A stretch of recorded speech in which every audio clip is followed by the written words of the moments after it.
శ్రీ గురుభ్యో నమః. శ్రీమాత్రే నమః. శ్రీ త్రివిక్రమాయ నమః. ఆషాఢ మాసంలో పాటించవలసిన నియమాలు, చేయకూడని పనులు ఈ వీడియోలో తెలుసుకుందాం. ఈ వీడియోకి లైక్ చేసి మీ ఫ్రెండ్స్కి షేర్ చేయండి. అలాగే జై శ్రీకృష్ణ అనే ఒక చిన్న కామెంట్ చేయండి. తెలుగు పంచాంగం ప్రకారం 2025 జూన్ 26 పాడ్యమి తిథి గురువారం నుండి ఆషాఢ మాసం ప్రారంభమై 2025 జూలై 24 గురువారం అమావాస్య తిథితో ఆషాఢ మాసం ముగుస్తుంది. ఈ కాలంలోనే వర్ష ఋతువు ప్రారంభమవుతుంది. ఆషాఢ మాసాన్ని శూన్యమాసంగా భావిస్తారు. ఈ కాలంలో ఎటువంటి శుభకార్యాలు చేయకూడదని పండితులు చెబుతారు. మరోవైపు ఆషాఢం మొదలైందంటే చాలు, కొత్తగా పెళ్ళైన జంటలకు నెల రోజుల పాటు ఎడబాటు తప్పదు. కొత్త కోడలి ముఖాన్ని అత్తగారు చూడకూడదు. అత్త కోడళ్ళు ఒకే గడప దాటకూడదనే నియమం కూడా ఉంది. అలానే కొత్త అల్లుడు అత్తారింటికి వెళ్ళకూడదనే ఆనవాయితీ కూడా ఉంది.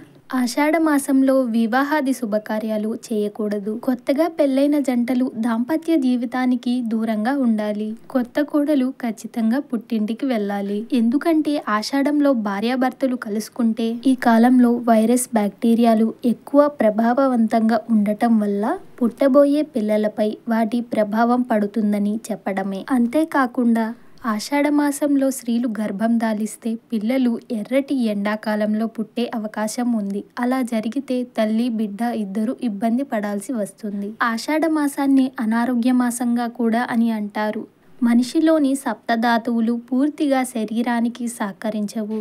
ఈ కాలంలోని విపరీతమైన ఈదురు గాలులు, వర్షాలు పడే అవకాశం ఉంది. కాలువల్లో, నదుల్లో ప్రవహించే నీరు కలుషితమైపోతుంది. ఈ నీటిని తాగటం వల్ల అనారోగ్యాల బారిన పడే అవకాశం ఉంటుంది. ఆషాఢంలో కొత్త నీరు తాగటం వల్ల చలి, జ్వరాలు, తలనొప్పి వంటి రోగాలు వచ్చే అవకాశం ఉంది. ఈ మాసంలో మహిళలు గర్భం దాల్చటానికి మంచి సమయం కాదు. ఈ కారణాల వల్లే ఆషాఢ మాసం కొన్ని పనులను నిషేధించారు. ఆషాఢ మాసంలో ఆలస్యంగా నిద్రపోకూడదు.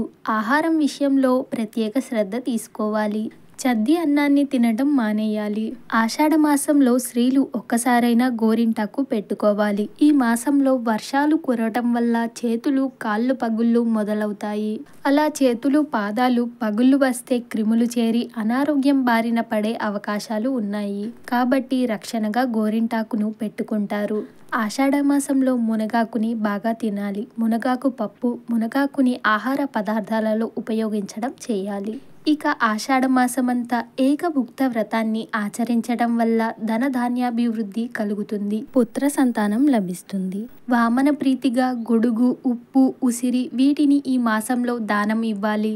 ఆషాఢ మాసంలో చేసే శివార్చన 6 మాసాలు 3 వేళలా పరమశివుణ్ణి పూజించినంత ఫలితాన్ని ఇస్తుంది. అలానే ఈ మాసంలో శ్రీమన్నారాయణుని ఆవు పెరుగుతో అభిషేకించిన వారికి పునర్జన్మ ఉండదు. కదంబ పుష్పాలతో శ్రీమన్నారాయణుని పూజించటం వల్ల శనిగ్రహ శాంతి కలగటంతో పాటు పరమపదం లభిస్తుంది. కదంబ పుష్పమాల సమర్పణ చేసిన వారికి వాజపేయ యాగం చేసినంత ఫలితం లభిస్తుంది. మొగలి పువ్వులతో పూజించిన వారికి దుఃఖాలు తొలగి సుఖాలు కలుగుతాయి.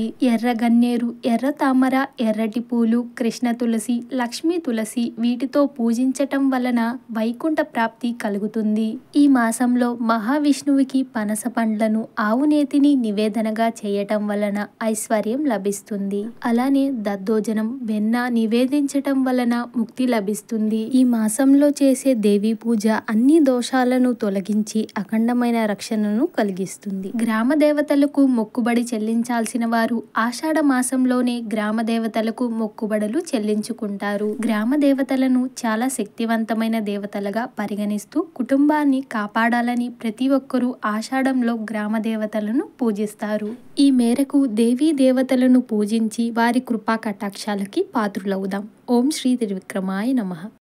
వీడియో మీకు నచ్చుతుందని ఆశిస్తూ వీడియోని లైక్ చేసి షేర్ చేయండి. అలాగే మరెన్నో ఆధ్యాత్మిక విషయాలకై ఇక్షుపురి స్టోరీస్ని సబ్స్క్రైబ్ చేసుకొని బెల్ ఐకాన్ని క్లిక్ చేయండి.